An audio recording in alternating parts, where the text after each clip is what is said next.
လုံးလဲတော့ကျွန်တော်တို့စင်ပေါ်မှာကြည့်နေတာပေါ့ဗျာစင်ပေါ်မှာဆိုခုနကလိုမျိုးသိရမလား quality ကောင်းကောင်းလေးနဲ့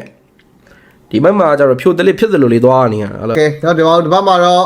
Henry ယူရေးပဲဂျန်ဂလာနဲ့ပဲပွဲတော့ထွက်လာရင်းနဲ့ပဲเนาะဒီဘက်မှာလဲ Harabuza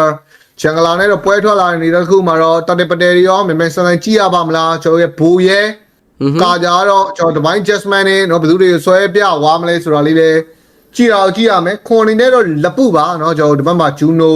Granger ပဲ champion တော့ကင်ရိုင်းနဲ့ Beharian နဲ့ Lane State ကျွန်တော် Simple လာတိုင်း Grow လက်နေတာလားဒါမှမဟုတ် Creta နေရလားတော့မသိဘူးဆိုပေမဲ့တော်တော်ကြာနေပြီ Grow အဲ့နားမတက်ရက်နေတာအော် second မနေ့ကတော့သိရမလားအဲ့လိုမျိုးဆော့သွားတဲ့ drag ပါပဲ bro ဒီဟိုဟာတိုက်ကားကြဆွဲလာရင် Sonara Resody နဲ့ Feather Ezra နဲ့ဖြတ်မဲ့အကွာတွေပဲလုံနေတာဟောဒီ Grow ဒီကောင်10 second နေမဟုတ်ဘူးနော်ဒီကောင် second 40 Cree တွေပါနော်ဝေါနဲ့ပိတ်ပြီးတော့တားထားတာဆိုတော့ Cree ကတော်တော်ရောက်လာတာနောက်ကျနေပြီဒါမှလည်းစားရပါတယ်ချိန်တယ်တော့ Cree ပါစားအလဲလန်းဆိုကြည့်ပါလား bro Cree ရန်ကြီးမစီးဟွာမဖြစ်ဘူးစားရတာမခက်ဘူးပြောချင်တာကအောင်လန်းတို့လက်ဘူးအောင်လန်းကလည်းလက်ဘူးကတွတ်တယ်သူ AC ပဲဗျာတယ်မလားတကယ်လို့ UA နဲ့လိုက်ချရင်တော့မှပဲ Justice Blade လေးပြစ်စားလို့ရတယ်အခုဆိုရင် Fasa လာပုတ်ပြီးတဲ့ damage ဘာညာနဲ့တော့ R4 ကအောင်လန်းမှာနည်းနည်းလေးတော့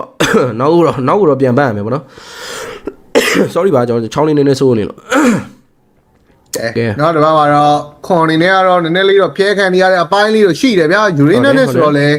လက်ပုတွေကတော့လိမ့်နေနည်းနည်းလေးတိုင်ပတ်နေကြဆိုတော့နော်ဒါကတော့ဟုတ်ပ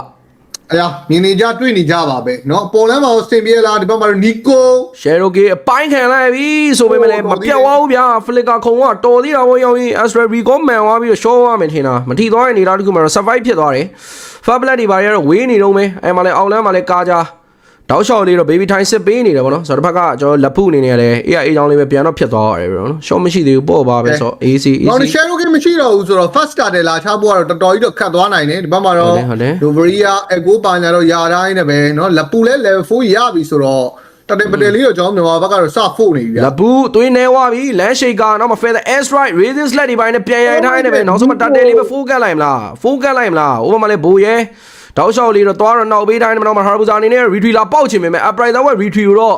့နော်ကျွန်တော်တို့လုံးဆန်းမလုံးဆန်းနိုင်ခဲ့ဘူးတော့မခွန်လေးကတော့ကေးပြန်ပေးရမယ်အနေထားပဲနော် R4 လေးပြန်ရမလားဒါကြီး R4 လေးကိုပြန်မရမလား Divine Jasmine မှာဆွဲထိန်းတာရလိုက်တယ်လိုက်တန်နေတန်ပါတယ်နော်တကယ်ကောင်းတဲ့နီကိုနိုဗရီယောက်ကျဲသွားတာဖလက်ကခုံမဲ့ဘက်ပါကြိုကျဲထားတာဗျာဆရာသမားတကယ်ကောင်းတာတန်တယ်နော်1 for 2 trade bro ဒီဘက်ကဟိုNova လေးရလိုက်တယ် Nova အဲ့လိုကျဲသွားတာငါတိတ်မတွေ့လိုက်အဲ့ဘက်နေမှာဟုတ်တယ်ဒီကောင်ဖလက်ကခုံမဲ့နေရာကိုကြိုကျဲသွားတာလို့ Oh my god တကယ်ကောင်းတဲ့ Nico W Nico in the chat guys စိန်နော်ဂျူနိုကတော့ဒါယုံကြည်မှုရှိတယ် Sky မြေတော့လဲလမ်းမှာထက်ရလိုက်ပြန်ပြီဟုတ်တယ်ရောင်ဖာစားနဲ့ပေါင်းတက်သွားတာဗျာ Nova အနေထိုင်မတက်ဘူးကွာဗလဲဒီကောင်ကမှန်မယ်โอเค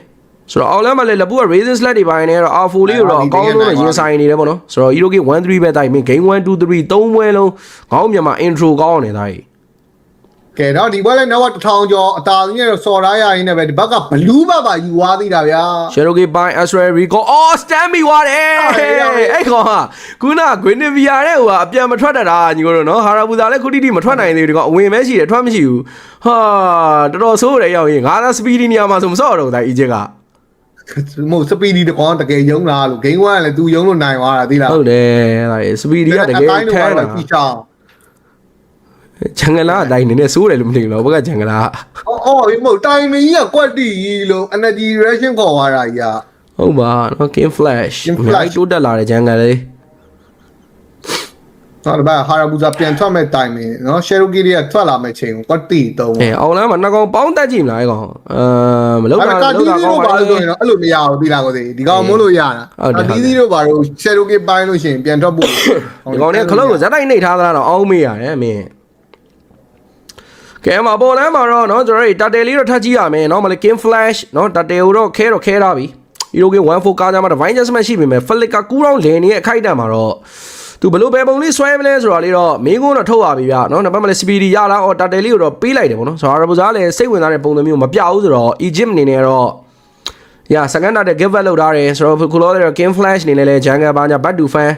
Granger လေးကလည်း Sky Meter တော့အစောကြီးထည့်ထားရဆိုပေမဲ့သူ Hiroki တော့မရတာသေးဘူး assist လေးတစ်ကောင်နဲ့ရက်တည်နေပါတယ်အေးရောင်မဲအောင်မလဲလက်ပုနော် Cree တွေဘာတွေရှင်းပြင်းတော့ ကျွန်တော်လိမ့်နေပါလိ rotation စပေးမလားကာဂျာ divine adjustment နဲ့တော့ဟိုဘက်မှာ grow ကြီးတော့ဆွဲမလားလုံးတော့မလုံသေးဘူးဗျနော် flicker လေးပြန်ပြီးမှပဲ pick up တွေပါ try မယ်ဆိုလဲငင်းနေရတော့မရှိဘူး game flat 201 ဆင်ပြေတဲ့ ဆွဲသွားပြီဗျဟိုဘက်မှာဆွဲသွားပြီအော်ကာကာရှိမသေးဘူး divine adjustment ဆွဲသွားမြင်လိုက်တယ် bro ဘိုးရဲမှာ LD မရှိတော့တွေ့လား flicker ကတော့ကူတော့နည်းနည်းလေးလိုနေသေးတယ်ဆိုတော့နောက်တစ်ခေါက်အဲ့လိုမျိုး flicker ကူတော့ရရင်တော့ divine adjustment လက်လာလေးဆွဲတာမြင်နေတယ်ဗျသူတို့ grow ဆွဲဖြတ်တဲ့အပိုင်းမပြောက်ပါဘူး grow ကြီးကြလေးများပါတယ်ဗျလိုက်တာပြတ်ဖို့ကflicker တွေနဲ့ရောကျွန်တော်နော်အဲ့ဒူဘာဝနေကောင်လေးထုလိုက်တော့ကြောက်ရမှာဒါအဲ့ကောင်ထုလိုက်တော့အဲ့ကောင်ထုသေးသွားပြီဒီချိန်ကတော့နော် Fasa Crow Impact Feather S Right Land Shaker Feather S Right ကတော့နောက်မှပဲကျဲမယ်နဲ့တူတယ်ခုလောတဲ့ R4 တော့ဒီတိုင်းပဲကပ်ပုတ်နေတာပေါ့နော်အဲ့မှာတော့ Feather S Right နောက်တစ်ချက် Land Shaker နောက်တစ်ချက်ရပြီ Killing Speed ပတ်တီအောင်လေနော်လိန်ကိုဖြတ်ရှင်းနေတာအဲ့မှာအလဲလားမလဲ Sonata Rhapsody Upright တော့ဦး Tectonic Check လိန်နေတော့ escape ဖြစ်သွားပြီဒီကတော့ဟုတ်တယ်ဒီကတော့မွတ်နေပြီညီတို့ကဲနော်ဘာ Harry လေးတစ်ခါတော့တက်လိုက်ရင်တော့ပြီးသွားပါပြီ divine adjustment ရှိတယ် AD ရှိတယ်အမှန်ပဲ Harry လေးတစ်ခါတော့ဖြတ်ဆွဲလိုက်မလားနော်ဘူရဲ့ဒီကတော့ညီတို့ဘယ်သူမှမလေးသားတော့ဘူးလို့ bro ဒီကတော့ထထောင်းနေချက်တွေကပြေးဖို့ပဲသုံးနေရတယ်ကဲအပေါ်လမ်းမှာလည်းကာပေးမှုနဲ့တူပဲ Juno တော်တစ်လုံးယူထားတယ်ဗောနော် King Flash လေးပဲထပ်ဆောင်ပါအော်လဲလားမှာ Nico Fasa လက်ပုနဲ့ပေါင်းပြီးတော့ Harabuza ကေးထက်ကောက်ထားပြန်ပြီတကယ်ကောင်းတဲ့ Nico ကွာ402 Hey divine adjustment ဟော grow ကြီးပဲဆွဲတာဖြတ်တယ်ရောဒီကတော့ပျောက်သွားတယ်တယ်နောက်မှ maximum မိတ်ကောပါတယ်ဆိုတော့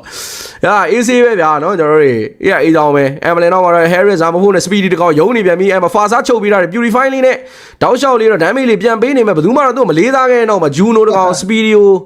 Rhapsody Sonata တိုင်းနဲ့ပြစ်ချသွားရင်လည်းကေးထက်ရထားတယ်ဆိုတော့နောက်တတယ်လေးပါထက်ရအောင်ပါအော်ယူသွားပြန်ပြီလုံးပြန်ပြီကွာနောက်ဆုံးတတယ်လဲ Astra Recon ဒီမိတ်ပဲဒီမိတ်ပဲခုနကလည်းတန်ရပါတယ်တတယ်လောက်ကိုပေးလိုက်လို့ရတယ်လုံးမဟုတ် easy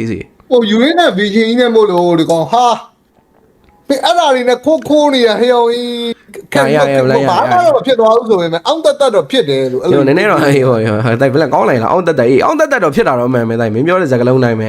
နော်အောင်းတက်တော့နည်းနည်းဖြစ်တယ်တိုက်နော်ငါတို့ရရမယ်ဒီနေ့ကတော့ပြောင်းလဲသွားဘူးဆိုပေမဲ့အောင်းတက်ဖြစ်တယ်နော်ကျွန်တော်ခုနကပွဲကတော့ပြီးလိုက်ရတာကြီးကတော့နော်တော့ခံမြင်သွားနေထားအောင်းတက်တနှုတ်နဲ့တို့ပါတော့ခံစားရတာအဲ့ဒါပြောတာတနှုတ်နဲ့ခံစားရနေတာအေးအဲ့ကောင်တက်ပြီးလိုက်တော့တိုက်ရန်အာယုံနောက်လေ030အော် Harry နော်စပီဒီလေးလည်းစိတ်ကောင်းမယ်မထင်ဘူးညီကိုထမ်းမပေးနိုင်တော့သူတို့တင်းအကောင်တွေအကုန်လုံးထမ်းမယ်ဆိုရင်တော့နော်ကျွန်တော်တို့ကားတွေပါခေါ်မှရမယ်ဘလို့နော်သူတယောက်ထင်းနေတော့နိုင်မှာမဟုတ်ဘူး Oh my god ရပါပြီလားဆိုရင်နော်ခေါနာမီနဲ့ Hiroki တန်ဝမ်ဟုတ်ပါတော့9000ကဲဆိုတော့မမလေး R4 အနေနဲ့တော့ယူရင်းကတော့မာပေးထားသေးတယ်ဗျာသိလားဒီကောင်တွေဘက်မှာတော့ဒီ hero ကတော့အေး hero ကတန်တော့တန်ပါတယ်ထထောင်းတဲ့ချက်ကတော့ခုတိတိမတွေ့ရသေးဘူးအပေါ်လမ်းမှာလက်ပုနဲ့ပြဿနာတက်နေတာဘယ်ကောင်လေးလဲဟာရာဘူဇာလေးတေးပြီ bro တို့အဲ့ကောင်ကကာကြဆောက်နေတယ်လေဘကွန်းပြန်လာတာသူပါပေါ့သူပါပေါ့ဒီလို030 bro အဲ့ကောင်တော်ဆိုးတယ် bro အဲ့နော်ကတော့ဂျန်ဂလာတော့ပုတ်တဲ့ထဲမှာပါတယ်နော်ကဲဆိုတော့အဲ့မှာအောက်လမ်းမှာတော့နော်ကျွန်တော်တို့တာဝါတွေဘာတွေပြန်ကာနေတယ်လေလမ်းမှာတော့ဘက်တလီထပ်ဆိုင်အောင်မလားမသိတာဝါလေးလိုက်ယူဖို့လိုအပ်တယ်ဗျာFeather S Right နော်မလက်ဘူး Racing Slant နဲ့ဟောလေလန်းမှာတိုက်ရသေးလားအဲ့လိုမျိုးဒီလေလန်းတာဝါယူလို့မရတာအဲ့ Novaria အကြောင်းမလို့ကွာချက်ကာနေတာကဲရတယ်နော်ကျွန်တော် first law နဲ့မှာပဲတာဝါတွေလိုက်ယူမယ်နေသားဆိုတော့ကဲ low battle လေးတော့ချက်တော့ဆက်ကြည့်ရမယ် King Flash လာပြီးတော့မလားဟာပြောတာဝါချက်အရင်ကြာပြီစောင်းနေတော့နောက်က9000လဲတာနေပြီဆိုတော့ကျွေးကျင်တော့ကျွေးလိုက်လို့ရကဲ sorry ပါတော့ခုလောလော်လေးကတော့နော်ကျွန်တော်တို့ King Flash လုံးနေနေမနောက်မလဲဘိုးရဲဘာညာရာသေးလားနောက်မလဲနီကိုအေးချောင်းလေးပဲသူတို့ Feather S Right နဲ့ထောက်ပေးအောင်မယ်ဂျူနေလည်းနောက်ကပြည့်အောင်မယ်ဒါကြီးနော်ရှေ့ကဝင်စရာရှိတဲ့ကောင်တွေဝင်ပေးလိုက်မယ်လားဘာမှသိပြီးတော့ short မရှိဘူးမျိုးပေါ့ပါစိတ်တိုင်းကြသလိုဆို easy ဆိုစိတ်ကို short တာနော်အဲ့မှာအောင်လမ်းမှာတော့ consi ပါဖြောက်ပြီးတော့ record တွေအမှန်ကန်ထောက်တော့မယ်နေတာတခုမှာတော့ပြေးလာပြီးကာကြတိုက်ခြုံလေးတော့ level 1လေးသွားသုံးနိုင်မလား hey 1ဟုတ်သွားပြီခြုံစစ်တဲ့နေရာလေးခြုံလေးနည်းနည်းမားသွားတယ်ဗောနော်ဒီဘက်က down ခြုံလေးမှာ record ထောက်နေတာ Harry ကိုမမြင်အောင်မှပဲ grow လောက်မြင်တော့ဆွဲတက်လို့ရတော့တယ်ဒါကြီး Novaria လိန်ကြီးတော့ရှိတယ် Black Blue မြင်လဲ Nova လိန်ကြီးဒီကောင်030လေးကိုလိန်ကြီးလဲဥသာဖြစ်အောင်မဟုတ်လိန်ကြီးတော့မရောက်တော့ပါဘူးဒီပွဲက sorry ပြမရောက်တော့ပါဘူးเนาะလိန်ကြီးလေးမရောက်ဘူးပဲပြောတာညီတို့ပေါ့ပါပဲလိန်ကြီးလေးမရောက်ပြီးတော့ကွာမင်းကြိုက်တာလို့လား ဆိုပေါ်လမ်းမှာတော့ဟာရဘူဇာဆရာသမားတကောင်းသားညံကောင်းပြီးတော့လောကိုဖျက်ရှင်းနေတယ်နော်လက်ပူးနဲ့ဖာစားတက်လာရင်သေအောင်မယ်ဒါပေမဲ့လောတော့သူတော်တော်လေးကိုရှော့ထားနိုင်တာဗျာသေးလားအဲ့မှာတော့ကွစ်ရှဲရိုဘာညာနဲ့ပြည့်လဲလမ်းမှာလည်း3အောင်တဲ့ဗရက်ဆိုင်ပေါ့တိတ်တော့မလွယ်ဘူးဆိုတော့ဖာစာဟာရဘူဇာကိုတော့တွေ့သွားမလား Feather Air Strike ကိုတော့မလန်မကန်လေးကနေလမ်းတော့ထောက်ထားနေမနောက်ဆုံးမှာတော့ Feather Air Strike တစ်ချက်လက်ပူး damage Cherokee ပိုင်းတာလေးကိုတော့မြတော့ခံထားနေမနောက်ဆုံးမှာဟာရဘူဇာသွေးတစ်ဆက်ကလေးနဲ့လွတ်နေတော့မယ်ဟာရောကောင်တော်တော်ဆိုးနေတာပဲ ဟိုတက်လိုက်ပါတော့ကွာ finally ခွန်မဲဖြတ်ပေးသွားတယ် King Flash ထတော်နစ်ချက်ကိုတော့ရအောင်ရှောင်မှုတော့ကြိုးစားတယ်ဆိုမှသွေးတစ်ဝက်ကျော်ရော upright ဝက်ခွဲလိုက်တယ်ဆိုမှလည်း King Flash အနေနဲ့တော့နောက်ဆုံး UA နဲ့လက်ချက်လေးနဲ့တော့ပြတ်သွားမလားသွေးလေးရောနည်းနည်းလေးတော့တက်နေသေးတယ် R4 တောက်လျှောက်လေးလိုက်ခဲထားတယ်အဲ့မှာ speedy တိုက်မင်းမကောင်တေသွားပြီလို့နော်ဂျန်ဂလာကြီးကိုရမ်းလိုချင်နေတယ်နောက်မှာပါဆယ်ထပ်ပြီးတော့ကာကာရှီဒဘယ်ကေးမထပ်ပေးလိုက်ရင်ခွန်မဲသိမ့်ပိုင်သွားတယ်ဗျအဲ့ဒဘယ်ကေးကဆိုတော့ Juno Sonata Rhapsody တွေတော့ထပ်ပြစ်အောင်ပဲပေါ့နော်ဒီဘက်က Nova ရှိနေသေးပြီကတော့လိန်ရှင်းလို့ကတော့ကောင်းနေအောင်ပါပဲဒွိနာနော်မရရအောင်လိုက်ဖြတ်သွားသေးတာတင်းတင်းနှစ်ကောင်မရတာဆိုတော့နော်ယူရင်းနဲ့လေးကိုတော့တိုက်နည်းလေးတော့ထူထောင်းဝင်းမနဲ့တူတယ်တိုက်ဘွေးမှာ flicker ရှိရတိုက် Divine Jasmine လည်းရှိရအဲ့ကောင်လုံလားတိုက်ဘယ်ကောင်ဆွဲမှာလဲ Divine Jasmine ပေါ်လမ်းမှာနော်နည်းလေးကာယလုံနေတဲ့ရာယူရင်းနဲ့လေးပဲဖြတ်တိုင်းပဲ Feather Air Strike နဲ့တော့တေးမလို့ပဲတေးသွားသေးလားလောင်လေးဖက်လေးနဲ့ရမရလိုက်ရကတော့ထန်တော်နေချက်တွေပါပြန်ဝင်လာပြီဆိုတော့နည်းနည်းလေးပြန်ပန်အောင်လာတိုင်းရစိတ်ကို AC short တာဘာလောစရာမလိုတိုင်းဘာလောစရာမလိုလောဆောင်ပြီးတက်အံ့ပြီးပြီဘွဲရကဲတော့ခွန်းထောင်နော်လောစရာတော့မလိုတော့ဘူးလောစရာမလိုတော့ဘူးတိုင်းလောစရာမလိုတော့ဘူးလားစိတ်ကိုတင်းငိမ်လေးထားဆောင်ရုံပဲဘာမှမခက်ဘူးဒီဘွဲရကိုရီlevel မဟုတ်ဘူးနော်ကိုရီ level မဟုတ်ဂိမ်းဝမ်တော့တော့မှပဲနည်းနည်းလေးတိုင်ပတ်ဟိုခြေကျော်လက်ကျော်ဖြစ်သွားလို့ခြေကျော်လက်ကျော်ဖြစ်သွားအေးတိုင်းတိုင်ပို့ပါပဲနော်ကဲနောက်ခွန်းထောင်အသာသီးနဲ့တော့ကျွန်တော်ဒီဘက်မှာ second law လေးတော့ထပ်လုပ်ဖို့တွေတော့ရှိနေသေးနေပဲ second law လေးကတော့နော်ပွဲအံ့မှုအတွက်ဒီလောလောက်နေပါမလားဆိုတာလေးတော့ဆက်တော့ကြည့်ရမယ်လက်ပူဒေါ်နာမှာတော့တောက်လျှောက်ထိုင်စကောက်ပေးနေရင်းနဲ့ပဲเนาะဒီဘက်မှာလည်း Novari က L9 နဲ့တော့ Fasa လေးကိုမြင်သွားပြီဆိုရင် Fasa နားရောက်ဖို့ damage ကတော့ပါမနေဘူးဗျကဲဆိုရင်မှာတော့လော်လေးကတော့စတော့ပေါ်တော့မယ်เนาะဒီလော်လေးနည်းနည်းလေးဆက်ကြည့်ရမယ် Hero K က15-2เนาะကျွန်တော်တော်တော်လေးတော့ပြတ်နေတဲ့အနေအထားမျိုးတော့တွေ့နေရတယ်မနောက်ဝက်နေရတယ် 8K လောက်ထိတာနေတာဆိုတော့အော်လမ်းမှာတော့ခွန်နဲ့ R4 အနေနဲ့တော့နှကောင်သားတော့เนาะမျက်နှာငယ်လေးကြည့်နေတော့မယ်တစ်ဖက်မှာလည်းကာကာရှီလာခြင်းသေးလားတထောင်းနဲ့ချက်ကတော့လိုတယ်နော်ကရောအနေနဲ့အနားတော်မြောက်ဦးအောင်ရဲ့အဲ့မှာလော့ပေးလိုက်ပြီအေး Astral Recall အဲ့ကောင်ပဲတိုင်းအဲ့ကောင်လော့လန်းပြီးတော့နောက်နေလားဒီကောင်ပဲဒီကောင်ပဲကြောက်နေရအဲ့ Novaria Oh my god man နော်မင်း Selena Arrow တွေနဲ့လော့ယူလိုက်နော်အဲ့မှာမင်း Astral Recall တွေနဲ့လော့ယူလိုက်ဆရာသမား Oh my god Cherokee ပိုင်းနေမြတကောင်နဲ့ပဲဆိုမှမာတဲ့တိုင်းဟုတ်တယ်ဒီချန်ကလာတော်ဆိုးတယ်တိုင်းဒီကျန်လားတော်ဆိုးတယ်ဒီကိုတို့ Oh my god ငါကိုကြည့်နေ Oh bro W Miyago bro No why not your fan bro why not your fan bro W Miyago guys W Miyago in the chat man ကျွန်တော်လည်းသူ stream နေကြည့်တယ် bro ခုနကတော့ကြည့်နေတာနော်မင်းအဲ့ဂျန်ကလာအချိန်လေးကတော်ဆိုးတယ်ညီကိုနော်ဒီကောင်ကဘာဂျန်ကလာဘာလုံးနေမှမသိဘူးကဲမှာတော့ပေါ်လမ်းမှာတော့လော်လေးကတော့ပြီးတော့ရိုက်တော့မဲ့အနေသားမျိုးတော့ရှိတယ်နော် L9 သုံးထားတယ်ကွန်စီးဖြောက်တယ်ကားကြဘိုရဲ့ Divine Jasmine ဆွဲမလားဆွဲတော့မဆွဲသေးဘူးဗျာနော်အဲ့မှာလေလော်ပြေးရိုက်ဘာညာလေးနဲ့တော့ပြီးသွားပြီမေဂါတလဲကတော့ထထောင်းနေချက်တိုက်ထားသေးတယ်အောက်လမ်းမှာလဲမေဂါတော့ခွန်နေနဲ့ယူပေးထားနေတယ်ပဲထပ်တက်မဲ့နေသားမှာအလဲလမ်းမေဂါတလဲထပ်ယူမရမယ်တိုတယ်မေဂါ3လမ်းလုံးတော့3 lane မေဂါရရှိပိုင်ဆိုင်သွားတဲ့နေရာတစ်ခုမှာတော့ဘာလီတော့เนาะကျွန်တော်တို့ဆက်ပြအောင်လဲပေါ့နော်အေးလမ်းရှိတ်က flicker raises left